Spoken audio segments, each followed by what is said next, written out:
The moment my phone buzzed with the delivery notification, my heart dropped into my stomach. I had just sent "I miss you" to the wrong person. My boss, Malik Reynolds, the widowed CEO of Reynolds Tech in downtown Chicago. My thumb had slipped while scrolling through contacts late at night after another exhausting day of pretending everything was fine. The message was meant for my ex, someone I had not spoken to in months, but now it sat there in Malik's inbox like a live grenade. Before I could even think about unsending it, 3 dots appeared. Then they vanished. Silence. I stared at the screen until my eyes burned, praying he would ignore it or assume it was a drunk text from some random employee. I lived in a small one-bedroom apartment in Logan Square, the kind of place that felt cramped but safe, far from the polished corporate world I entered every morning. At 28, I was Isaiah Thompson, junior data analyst, good at my job but even better at hiding. My parents back in Texas still believed I was the straight son who just had not met the right girl yet. Sunday, calls were full of questions about church and future grandchildren. I smiled through them, changed the subject, and hung up feeling smaller each time. My best friend at the office, Lena, knew the truth and kept my secret. But even she warned me that the tech industry in Chicago could be ruthless if anyone found out. The knock came at 11:15. Sharp, deliberate 3 times.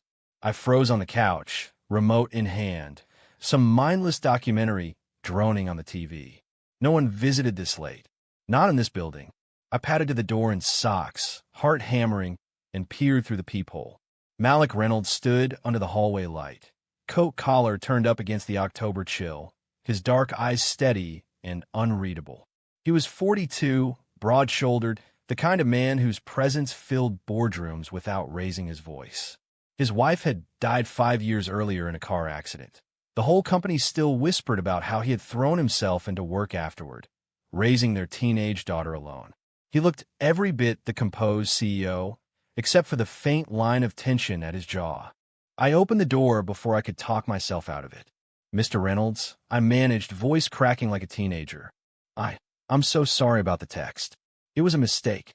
I was half asleep, and..." He stepped inside without waiting for an invitation, bringing the cool night air with him. The door clicked shut. "Isaiah," he said quietly, using my first name for the first time I could remember. "You don't send something like that to your boss at midnight unless something's wrong. So tell me, what's going on?" His gaze held mine, not angry, not mocking, just concerned in a way that made my chest tighten. I had spent 2 years admiring him from conference rooms and quarterly reviews, never imagining he would ever stand in my living room asking about my feelings. I gestured awkwardly toward the couch. "It really was an accident. I meant to send it to someone else. Please, you don't have to be here. I know how busy you are." Malik shrugged off his coat, laying it over the back of a chair with the same precision he used in meetings. I drove 20 minutes because I thought one of my best analysts might be in trouble. "Humor me." He sat, elbows on his knees, waiting. The silence stretched until I could hear the radiator clank in the next room. I sat across from him, knees bouncing. The truth sat on my tongue like a stone I had carried for years. Part of me wanted to lie, to laugh it off, to send him back into the night. But another part, the part that had typed those 3 words in the first place, wanted to speak. "I've been struggling." I started, the words shaky. "Work is fine, more than fine. But outside of it, everything feels off. Family stuff, personal stuff." I stopped, afraid I had already said too much. Malik didn't interrupt. He simply nodded, as if he had all night. That was the first crack in the wall I had built so carefully. By the time the clock hit 1, I had told him more than I had ever told anyone except Lena. How my parents' expectations pressed on me like a weight. How dating felt impossible when every relationship ended with the fear of being exposed. How lonely Chicago nights could get even in a city of millions. Malik listened without judgment, his expression softening in the lamplight. When I finally ran out of words, he leaned back and exhaled slowly. "I understand more than you think," he said. His voice was low, almost rough. "After Claire died, I thought the emptiness would swallow me whole. I focused on work, on our daughter Maya, on being the man everyone expected. But some nights the quiet was louder than any boardroom. I get what it's like to carry something heavy alone." He paused, eyes meeting mine again. You're not alone tonight, Isaiah. We talked until the sky outside turned the soft gray of early morning. When he finally stood to leave, he placed a hand briefly on my shoulder. Warm, steady, gone too soon. Get some sleep. We'll talk more tomorrow if you want. No pressure. The door closed behind him, and I sank onto the couch, head spinning. One mistaken text had brought the most powerful man I knew into my living room. And for the first time in years, the weight on my chest felt a fraction lighter. I barely slept. When my alarm went off at 7, I stared at my reflection, wondering if Malik would regret last night or pretend it never happened. At the office, the usual rhythm greeted me. Emails, stand-up meetings, the smell of fresh coffee in the break room. I kept my head down, avoiding the executive floor. Around 10, my phone lit up with a message from an unknown number. It was Malik. Coffee in my office at noon? Just us. My stomach flipped. I typed back a quick sure, then deleted and rewrote it 3 times before sending. The next 2 hours crawled. When I finally knocked on his door, Malik looked up from his desk, tie loosened, sleeves rolled to his elbows. The city skyline stretched behind him through floor-to-ceiling windows. "Close the door," he said gently. I did. He stood, gesturing to the small seating area by the window. 2 mugs waited on the low table. I meant what I said last night. If you need someone to talk to, I'm here. No strings, no judgment. We talked again about small things this time. His daughter's soccer games, my weekend runs along the lake, the new analytics project I was leading. The conversation felt easy, natural, like we had known each other far longer than 2 years of polite emails. When I left his office an hour later, my steps felt lighter. For the first time, the secret I carried did not feel quite so heavy. But secrets have a way of shifting under pressure. That evening, Lena cornered me in the parking garage. "You left with the boss's car last night? People are already whispering, Isaiah. Be careful." Her eyes were kind but worried. I nodded, promising I would, yet the warmth from Malik's words lingered like a promise I was not sure I deserved. The next few days blurred into a careful dance. Malik and I exchanged messages. Nothing inappropriate, just check-ins that slowly grew longer. He asked about my family in Texas. I asked about Maya's college applications. At work, we kept everything professional, yet I caught myself watching for him in the hallways, my pulse quickening whenever his voice carried from a nearby conference room. The guilt gnawed at me. This was my boss, a straight widower with a daughter and a reputation built on discipline. I was imagining things that could ruin both our careers. Friday afternoon brought the first real test. The team had wrapped a major presentation, and Malik invited the entire analytics group to a casual happy hour at a rooftop bar downtown. I almost skipped it, but Lena dragged me along. The city lights glittered below us as the group laughed and toasted. Malik moved through the crowd with easy confidence, clapping shoulders and remembering everyone's names. When he reached me, he tilted his head toward the quieter end of the terrace. "Walk with me a minute?" he asked. We stepped away from the noise, leaning against the railing. The wind tugged at his dark hair. "You've been quiet all week. Everything okay?" I hesitated, then told him about Lena's warning and my parents' upcoming visit for Thanksgiving. They still think I'm going to bring home a nice girl someday. I don't know how much longer I can keep pretending. Malik stared out at the skyline, jaw tight. "Pretending takes pieces of you." I did it for years after Claire passed, smiling for Maya, for the board, for everyone who expected me to move on the right way. It almost broke me. He turned, eyes searching mine. "You don't have to do it alone, Isaiah. Not if you don't want to." His words wrapped around me like a lifeline. For the rest of the evening, I felt lighter, laughing more freely than I had in months. But as the group dispersed, one of the senior managers, Derek, gave me a long look that sent ice down my spine. "Careful with the boss, Thompson. People talk." I brushed it off with a joke, but the seed of unease had been planted. Saturday morning, I woke to a text from Malik. "Maya's at a sleepover. If you're free, want to grab breakfast?" No shop talk. I stared at the screen for 10 full minutes before replying yes. We met at a small cafe near the lake, the kind with mismatched chairs and the best avocado toast in the city. Malik wore jeans and a simple sweater, looking years younger than the man in suits I saw at the office. Conversation flowed effortlessly. Books, music, the ridiculous politics of Chicago traffic. Halfway through the meal, he set his fork down. "I need to tell you something," he said quietly. "Last night after the bar, I couldn't stop thinking about our conversation. About you. I've spent 5 years convinced that part of me died with Claire. But talking to you, it's waking something up I thought was gone forever." He looked almost vulnerable. "I'm not asking for anything. I just wanted you to know you're not the only one figuring things out." The cafe noise faded. My heart pounded so loudly I was sure he could hear it. "Malik, I'm gay. I've known since college. But I've never let myself get close to anyone because of work, family, everything." The words tumbled out, raw and honest. He reached across the table, not quite touching my hand, but close enough that the gesture felt intimate. "Then we figured out together," he said simply. That weekend stretched into long walks along the lakefront, quiet dinners at hole-in-the-wall places where no one recognized us, and conversations that peeled back layers neither of us had shown anyone else. Malik spoke about the guilt he carried after Claire's death, the way he had buried any question about his own feelings to be the perfect father and CEO. I told him about the night in college when I had almost come out to my parents and how their casual homophobia had sent me back into the closet for years. Each story built a bridge between us, fragile but real. Monday at the office felt different. I caught Malik's eye across the open floor during a team huddle, and the small smile he gave me was like a secret handshake. But Derek's earlier warning echoed. By Wednesday, the whispers had started. Someone had seen us at the cafe. Another person claimed Malik's car had been parked near my building again. I brushed it off until Lena pulled me into the supply closet during lunch. "Isaiah, people are connecting dots. Derek asked me point blank if you two were involved. I denied it, but you need to be smart. This could blow up."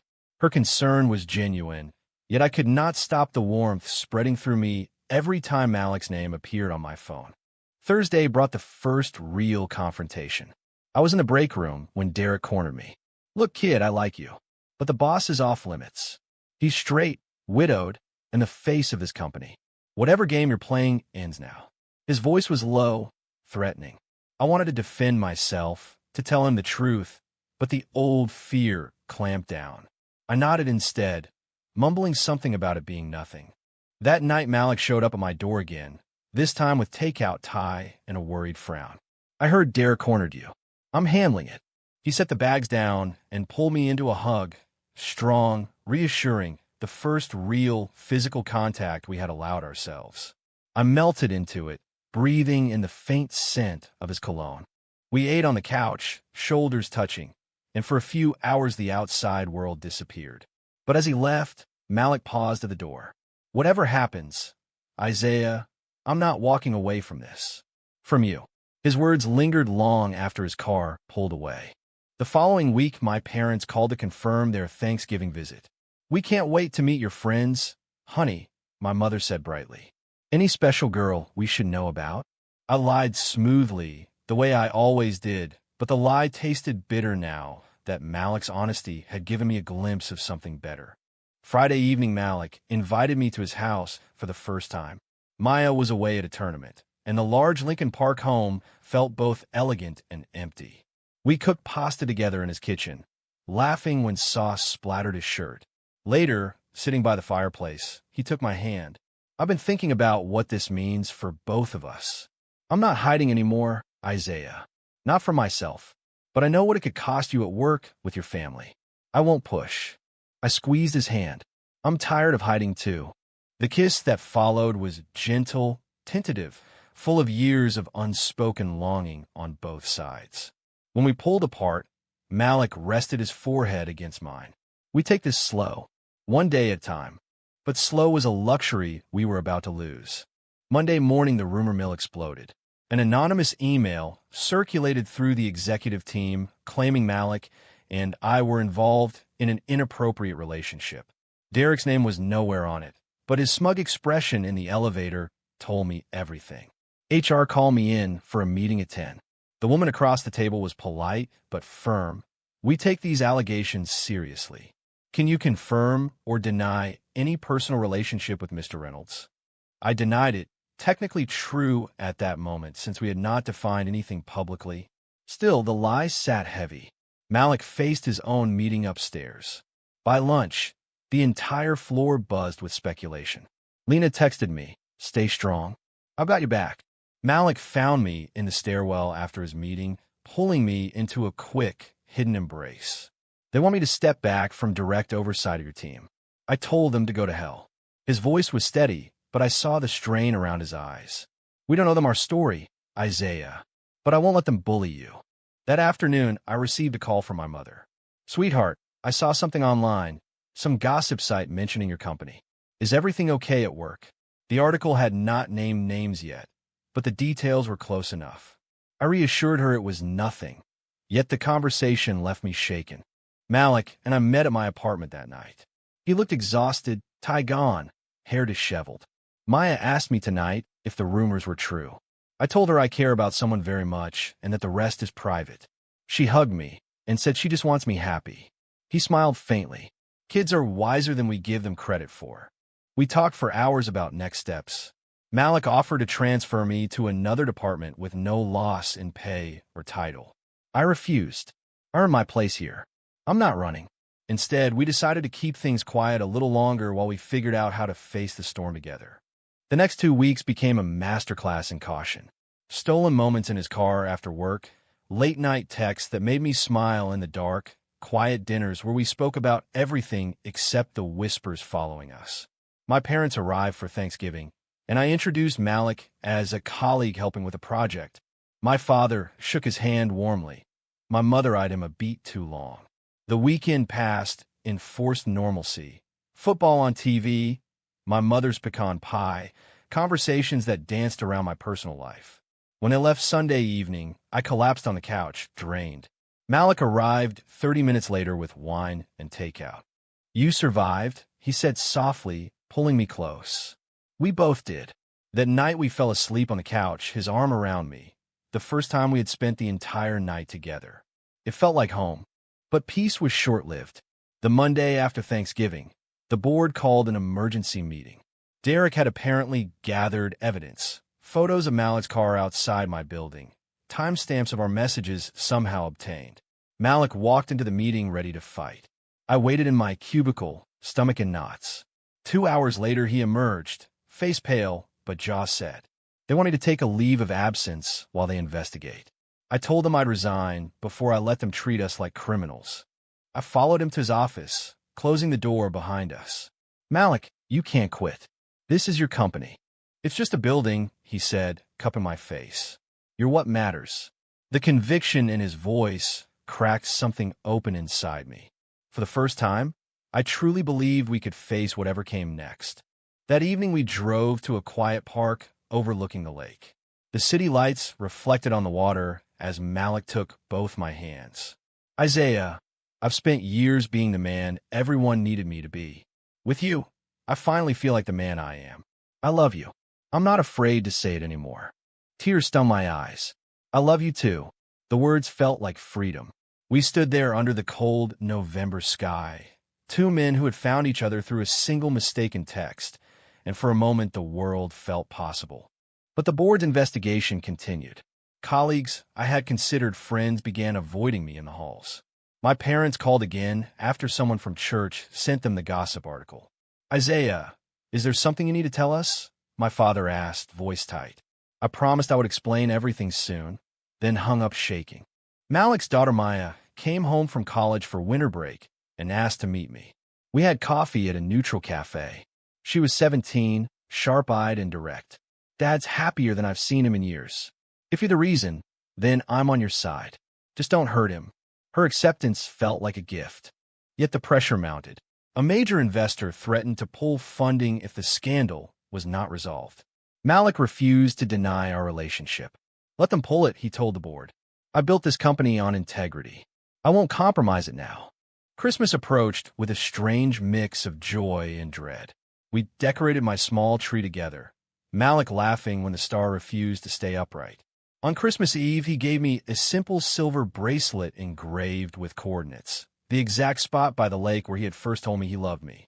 I had never received a gift that felt so personal. But the new year brought the board's decision. They offered Malik a generous severance if he stepped down quietly. He turned it down flat. I'll fight this in court if I have to. The legal threat hung over us like a cloud. Through it all, our bond deepened. Late nights talking about the future, weekend drives out of the city where no one knew us, quiet mornings where we simply existed in the same space. Malik's quiet strength and my growing courage fed each other. Then came the betrayal I never saw coming. Derek had been gathering more than photos. On January 15th, he leaked a private email thread to the press. Messages between Malik and me that had been taken out of context, twisted to suggest favoritism and misconduct. The headline read, "CEO's secret gay affair threatens tech giant." My name was printed for the world to see. My phone exploded. Reporters, old college friends, my parents. I turned it off and sat on the floor of my apartment, shaking. Malik arrived within 20 minutes, pulling me into his arms without a word. "We faced this together," he whispered against my hair. "No more hiding." The next morning, we held a joint press conference outside the company headquarters. Malik stood tall at the podium, my hand in his for the cameras. "Isaiah Thompson and I are in a committed relationship. It began after he accidentally texted me one night, and it has grown into the most honest part of my life. I will not apologize for loving him. If that cost me this company, so be it." His voice never wavered. I spoke next, voice steadier than I expected. "I've spent years afraid of who I am. No more." Malik showed me what courage looks like. The backlash was immediate and brutal. Some investors pulled out. Conservative media outlets ran stories questioning Malik's leadership. My parents flew to Chicago the next day, faces drawn. We met at a hotel restaurant. My father spoke first. "Son, we love you, but this lifestyle, it's not what we raised you for." My mother cried quietly. The conversation ended in painful silence. They left without hugging me.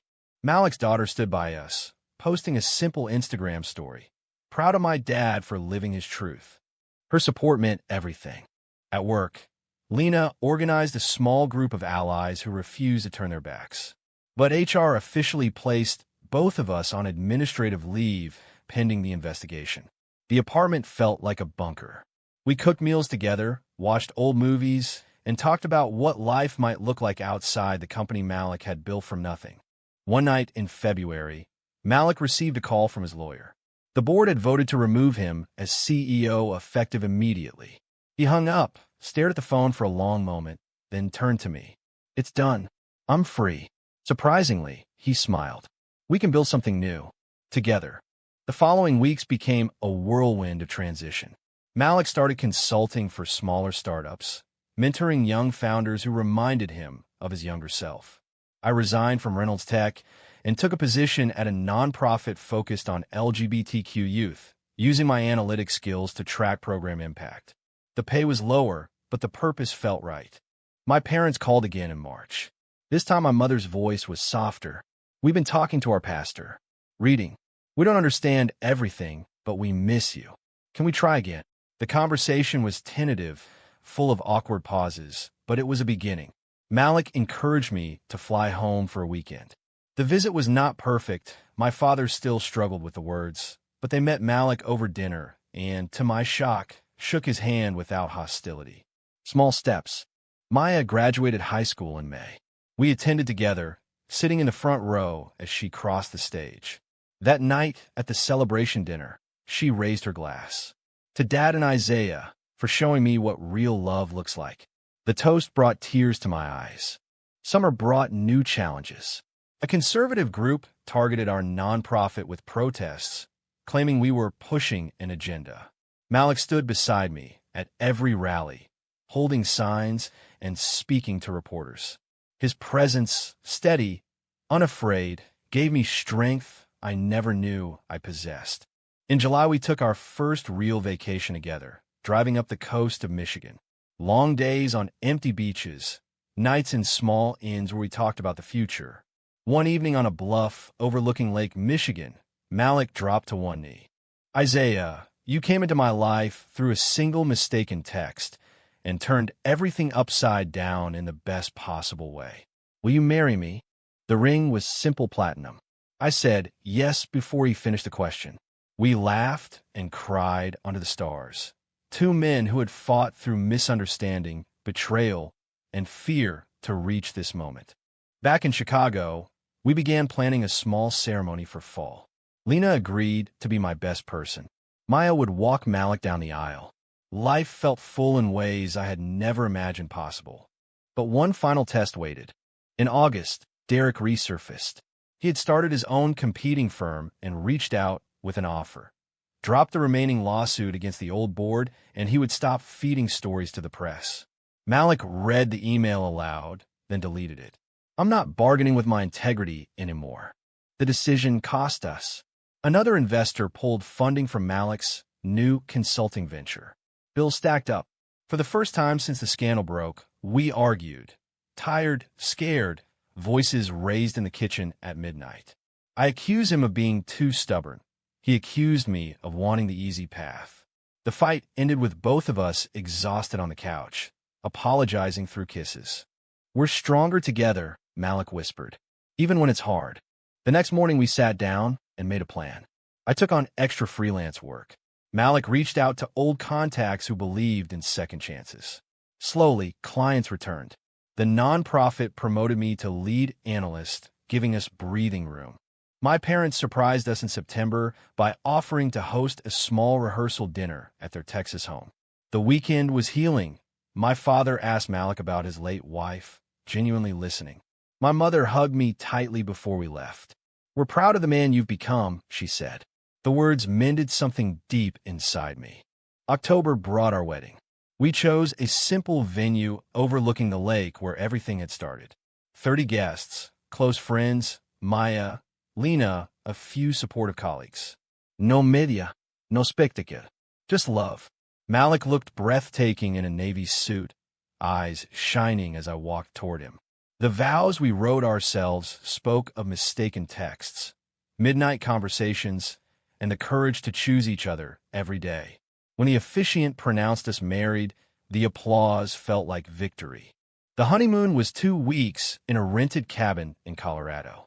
Crisp mountain air, long hikes, evenings by the fire where we talked about adopting a child someday, about building a life that reflected both our truths. Malik's hand in mine felt like forever.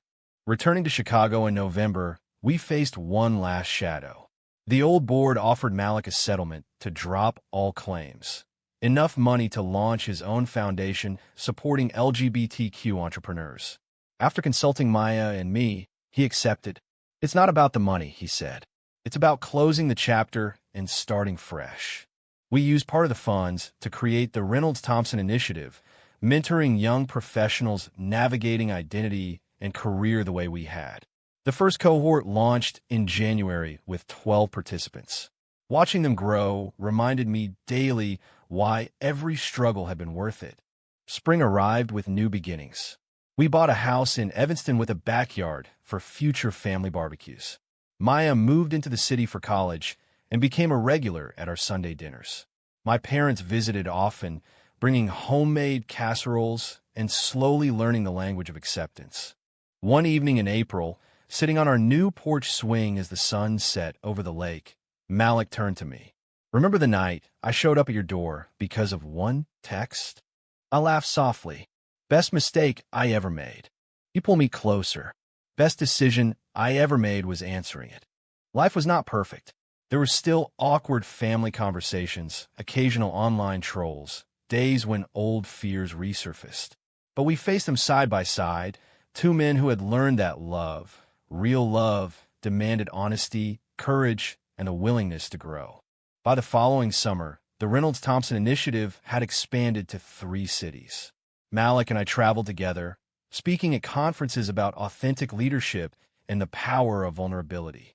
Each time I watched him on stage, confident, open, proud, I felt a surge of gratitude for the journey that had brought us here. One afternoon in July, we received a letter from Derek. He had lost his firm after several key clients discovered his role in the original leaks.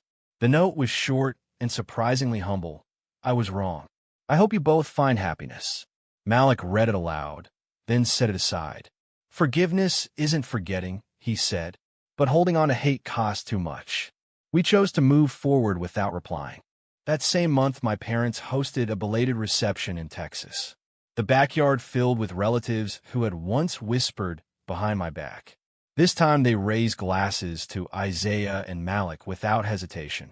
My father pulled me aside later. Son, I was scared for you. But watching you two, I see how right this is. The acceptance, imperfect but real, healed old wounds. Maya brought her first serious girlfriend to dinner one night, grinning as she introduced her. Guess the apple doesn't fall far, she teased her father. The table erupted in laughter. Watching our chosen family grow filled spaces I had not known were empty. In September, we celebrated our first anniversary with a quiet dinner at the same cafe where Malik had first confessed his feelings. Over dessert, he slid an envelope across the table. Inside were adoption papers, preliminary approval for a sibling group of 2 young boys who needed a forever home. Tears blurred my vision as I looked at him. You're sure? I've never been surer of anything, he said, except loving you. We brought the boys home 2 months later. Their laughter filled the house with a new kind of joy. Late nights rocking a scared 5-year-old back to sleep, teaching a 7-year-old to ride a bike in the driveway. These moments became the heart of our story. Through every milestone, first school plays, holidays with extended family, quiet evenings when the boys were finally asleep, Malik and I held each other tighter. The man who had once knocked on my door because of 3 mistaken words had become my husband, my partner, my greatest teacher, and I had become someone I was proud to see in the mirror each morning. The journey had been messy, painful, beautiful. We had faced misunderstanding, betrayal, sacrifice, and awakening. We had chosen each other again and again, refusing to let fear win. Now, years later, when people ask how it all started, we smile and say the same thing. One text changed everything. True or false? One mistaken message can truly alter the course of 2 men's lives forever.